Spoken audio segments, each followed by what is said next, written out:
Good, man. Good. Hey, guys. Good morning. Hi. Tom Kenny, quote, my acting is pretty freaking awesome. Is that how you pronounce it? Shada? Yes. Yes. You know, people always pronounce it wrong. There's like 1 in 100 that will get it right. It's either Shada, or Shada. Shada. There's a lot of possibilities with that one. Yeah, there is. And I know,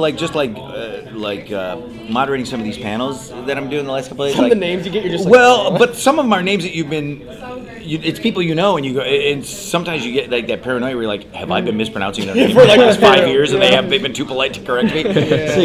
So it's good to check, Mr. Shada. It's good to check. For sure. Tom and Shada. Tom Keeney. Tom Keeney. So how you guys feel coming to Comic-Con and seeing your characters everywhere? Awful. Well, Tom, your characters, a bunch of them. No, it's awesome. We love it, honestly. Every year there's more and more. And the great part is you always find the ones that, like, there's bajillions of the main characters. And then you get to see, like, the secondaries and stuff. People really know the show.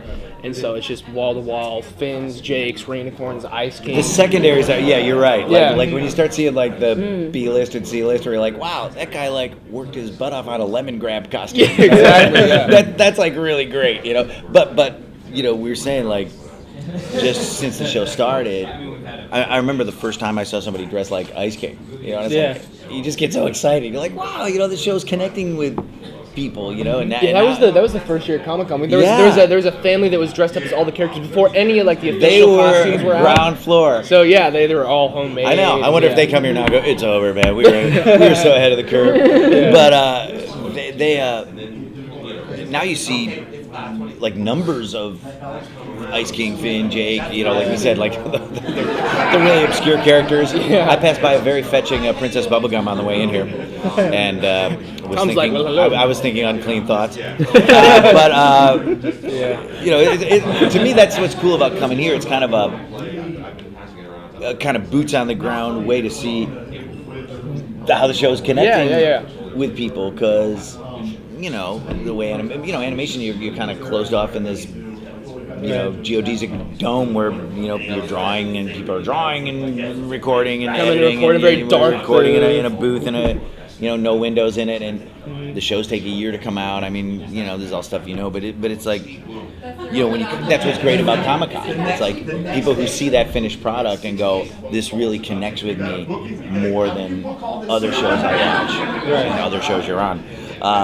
Thanks for that, and we're like, thank you back for liking this thing that we're a cog in the machine of, it's a trip. A part of it. Can you comment for me on what the story actually means to you guys? Because I hear so many different ideas. Like it's a nihilist story. It's a beautiful thing for children. It's a surrealist fantasy. How do you think about it? For me personally, especially being playing Finn, it's really about almost like the brother relationship between Finn and Jake.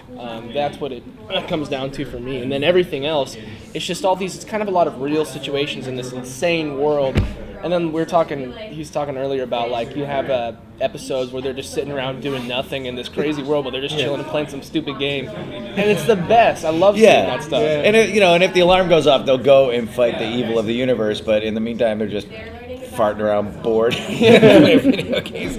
And I think the show really is all those things. I mean, it's it's a dark kind of Grimm's fairy tale. There's a really dark backstory to the whole thing. Yeah, there's a dark. It's post-apocalyptic fiction. It's like a goofball buddy sitcom. Mm-hmm. It's it's The Simpsons. It's Meatballs. It's or J.R.R. Tolkien and Car 54. Where are you, meat? Yeah. Wow. Yeah. It's like it's very touching. It's strangely touching. And it's all from Pan. Yeah. You know what I mean? Like that's all that strangely touching stuff is inside this guy. You know what I mean? Who's been thinking about this stuff for years and drawing it in little notebooks and miraculously got a chance to pitch it to a network that actually got it and saw potential in it and let him do things pretty much his way and gave him a long leash. So it's like, that perfect storm. I mean, I always say that, if you let the creators be creators, that's where the great stuff happens. You Yeah. know, when you might these suits try to micromanage everything, and like, oh, let's add a sidekick, or let's do this, or you know, is there any way to put a girl in there? You know, and then everything winds up like. It winds up being this committee thing that's got no soul. Right, and yeah. this show is all about the soul, and it's fun to be, you know, one of the elements that Penn plugs in for this soulful, cool, deep thing that he makes. And I don't think he even knows where it's going or how it's working out. I mean, I think he probably has a vague idea, but he's just kind of letting it. The world kind of blows him around like a leaf, you know, the world of Adventure Time, I'm saying. Yeah. And, you know, I think he kind of half has a plan and half like going, ooh, that's interesting. Yeah, you know, I wasn't going to do that, but let's do that. Yeah, let's try it now and stuff. So Does it catch you guys off guard often? Like, really, that's going on? yes, I am caught off guard almost every single week because Yeah. I never know what to expect, and then you're pleasantly surprised when you see the storyboard and the script, and you're like, oh, okay, cool. Yeah, I'm same thing. I'm usually caught off guard when the storyboard, you know, gets delivered to your house and you read it and you go, wow, this is like, you know, like those we were saying those first ones about Ice King's backstory where there's not very many laughs in it because there's not supposed to be, and you go, wow, this is a totally different type of episode, and it's really. You know, you're reading it like it's a book, and not like it's a storyboard that you got to do a recording on tomorrow. You're just going, wow, I want to see what. Know more, and not every show is like that. Like obviously, like especially like some of the more preschooly kind of stuff is all about formula. You know, every episode of a PBS Kids show is pretty much the exact same as all the other episodes. Little sing along here and there. Yeah, and if you do something weird, people go, what's wrong with the show? With Adventure Time, people love the change-ups. Can I have one really quick comment on gender issues in this thing? Because there's a lot about romance and love and crushes really fast. Oh, sorry. Yeah. Sorry. Okay, go. Yeah. Go for it, Tom. Thank you. Yeah, there is a lot of playing with gender on this show. You know, Fiona and Cake are female simulacrums of the Adventure Time of Finn and Jake, and then there's there's the Ice Queen, played by Gray Delisle, who when she records, I stand next to her and they go, do it as Ice King, and then Gray just do exactly what he did, just parrot Tom, and it's I think a lot of shows don't really pay attention to those aspects of things, and like Adventure Time has much more of a mixed fan base than other shows. Like there's as many females and older people, but girls like the show, and there's stuff in there for females that probably wouldn't be there on like a conventional like superhero kind of cartoon or whatever. Like they're very much boys clubs, and even Adventure Time has really strong female in control characters that are kind of and some Princess Bubblegum is very capable but also a little crazy, crazier as things go on. Flame Princess is very passionate. You got Marceline is a really strong character who girls and women really identify with. There's you see a lot of versions of her walking around Comic-Con. The female characters are really strong, and Penn is also hires a lot of female writers and storyboard artists, which a lot of the shows in the Boys Club of Animation don't do. And so I think there's a really great sensibility, and then a lot of it I think Penn is able to get in that adolescent longing head, where you're just lonely and you want somebody to share your life with and hang out with and maybe make out with a little bit, and